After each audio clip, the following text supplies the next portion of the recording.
Nous sommes en guerre sanitaire certes. Nous ne luttons ni contre une armée, ni contre une autre nation. Mais l'ennemi est là, invisible, insaisissable, qui progresse. Et cela requiert notre mobilisation générale. Nous sommes en guerre. 의료진 부족에 지칠 대로 지쳤다면서 루마니아 의료진들이 광장에 모여 시위를 벌이고 있습니다. J'ai été en contact avec une aide-soignante qui travaillait en réanimation sur un hôpital parisien. Et elle était logée sans bail sur l'hôpital. Elle a été mise à la rue, donc suspendue parce que refus de 3e dose.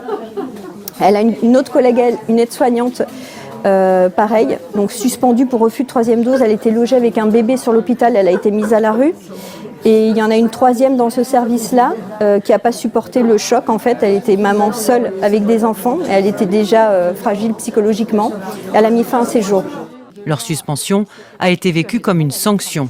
Moi, je n'y croyais pas. Moi, je ne pensais pas qu'on allait appliquer la suspension. Je pensais qu'au 14 au soir, minuit, il allait se passer quelque chose. On n'est pas dans un problème sanitaire, on est dans un problème politique. Balayer comme ça les soignants, mettre la suspension, c'est une volonté politique. C'est une volonté de la destruction des services publics.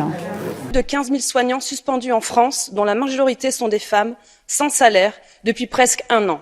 Je les ai rencontrés et j'ai vu de près cette détresse. Ces infirmières, aides-soignantes, pompiers, médecins ont donc été suspendus parce qu'elles ne voulaient pas se faire injecter un produit en phase expérimentale.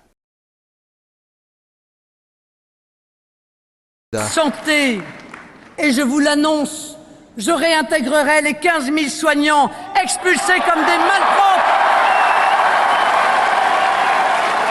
Je ne me limiterai pas, mes chers amis, à les réintégrer. Je leur verserai les salaires dont ils ont été injustement privés en les jetant